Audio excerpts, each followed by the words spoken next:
여러분 안녕하십니까? TJB 8시 뉴스입니다. 주말을 맞아 화창한 날씨가 이어지며 시민들도 지역 명소를 찾아 밖으로 나왔는데요. 관광지 하나 없던 조용한 공주의 작은 마을들의 색다른 변신에 시민들의 발걸음이 이어졌습니다. 김철진 기자입니다. 세로 10m, 가로 30m의 거대한 농협 창고에 토이스토리의 버즈 라이트이어가 나타났습니다. 그래피티 작가는 사다리차를 타고 누런색 창고벽을 도화지 삼아 건물에 생기를 더합니다. 공주시 신풍면 일대에서 진행된 벽화 그리기 행사에 한국의 대표 팝 아티스트 작가들이 모였습니다.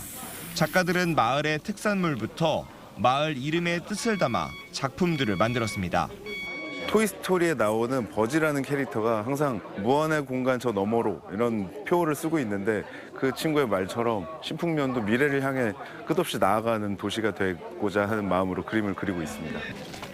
침체된 마을 공동체 활성화를 위해 시작된 벽화 그리기에는 마을 사람들과 지역 대학생, 인근 지역 주민들도 함께했습니다. 특히나 가을에만 한 번 사용되는 추곡 수매장 창고가 마을을 상징하는 이색적인 공간으로 탈바꿈하자 마을 사람들의 기대도 큽니다. 우리 마을에 벽화를 한번 그려보자, 이런 활용도가 없었던 장소를 택해서 벽화를 한번 그려보면은 조금 신풍의 명소가 되지 않을까. 형형색색의 수국꽃이 마치 솜사탕처럼 활짝 폈습니다. 유구천을 따라 22종, 16,000여 본의 수국이 펼쳐지는 유구 색동 수국정원은 지난 2018년 처음 조성돼 이제는 새로운 지역 명소가 됐습니다. 지역민뿐 아니라 타지에서도 중부권 최대의 수국정원을 찾아 만개한 꽃을 즐겼습니다. 수국들이 여러 가지 이제 색깔이 다양하게 있어서 좋은 것 같고, 그다음에 수국들 크기도 좀 커서 보는 재미가 있는 것 같아요. 뭐 꽃도 있고 나비도 있어서 저희 딸도 좋아하는 것 같아서 좋은 것 같습니다. 관광지 하나 없던 조용한 소도시의 색다른 변신이 지역 명소로 거듭나며 마을의 활기를 불어넣고 있습니다. TJB 김철진입니다. 충남도 해수욕장이 다음 달 1일 보령과 태안을 시작으로 잇따라 문을 엽니다. 서해안 최대 규모인 보령 대천 해수욕장을 비롯해 꽃지와 몽산포 등 태안 지역 27개 해수욕장도 다음 달 1일 일제히 개장해 8월 중순까지 운영됩니다.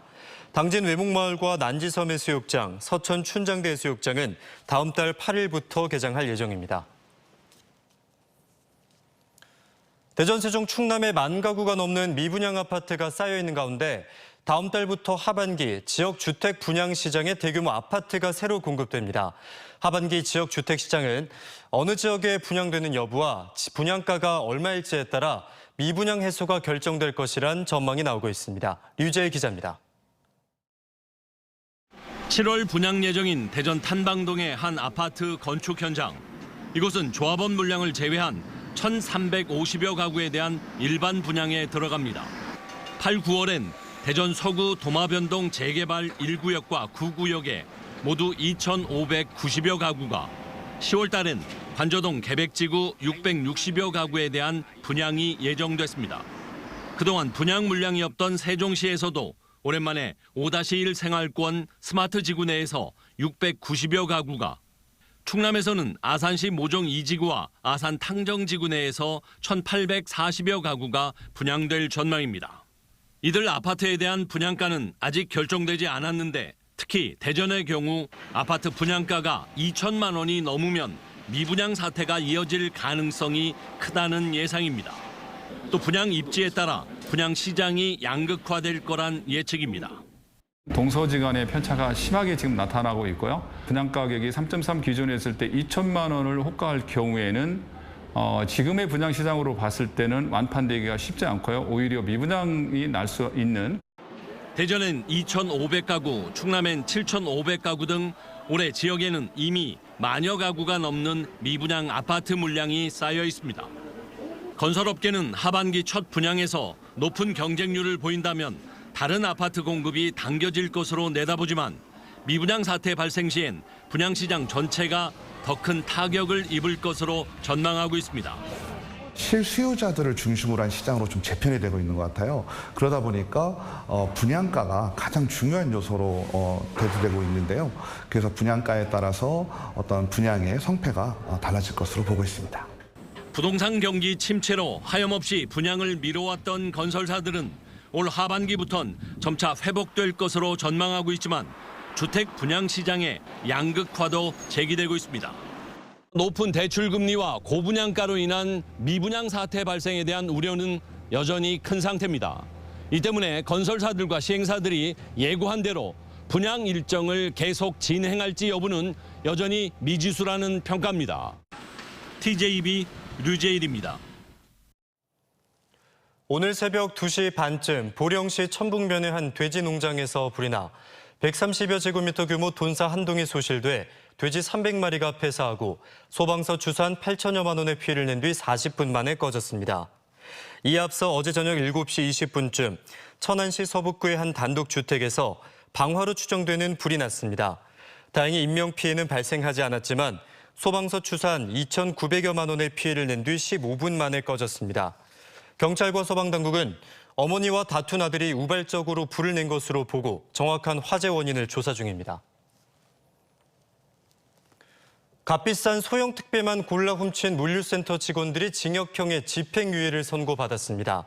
대전지법 나경선 부장판사는 지난 2021년 3월부터 63차례에 걸쳐 휴대전화와 목걸이 등 시가 4,800만 원 상당의 고가 택배를 훔친 20대 3명에게 각각 징역 8개월에 집행유예 2년과 3년을 선고했습니다. 택배 분류 업무를 맡은 이들은 소형 상자는 숨기기 쉽다는 점을 이용해 상자를 빼돌리는 수법으로 범행을 저지른 것으로 조사됐습니다. 한국한의학연구원 디지털 임상연구부 김재욱 박사 연구팀은 광주 치매 코호트 연구팀과 공동으로 안구 움직임 데이터를 활용해 치매 위험군을 찾아냈습니다. 연구팀은 경도 인지장애 환자군과 정상 대조군 등 노인 594명이 컴퓨터로 5분간 간단한 인지 과제를 수행하는 동안에 안구 움직임 데이터를 수집 분석했습니다. 이어 기계학습 모델로 인구 통계 정보와 안구 움직임 데이터를 조합해 3가지 분류 모델의 성능을 평가했으며 치매 위험군을 보다 정확히 찾아내는 연구 결과를 도출했습니다. 2021년 기준 전국의 치매 환자는 91만 명으로 치매 관리 비용은 18조 7천억 원으로 추산됩니다. 대전시가 오는 2029년까지 대전역 일대에 1,500억 원을 투입해 조성하는 미래형 환승센터의 기본계획 수립 절차에 들어갔습니다. 시는 대전역 환승센터 기본계획 수립 용역을 발주해 대전역의 광역교통 허브 기능을 강화하고 다양한 이동수단이 어우러지는 플랫폼을 조성해 오는 2026년 착공에 들어간다는 계획입니다.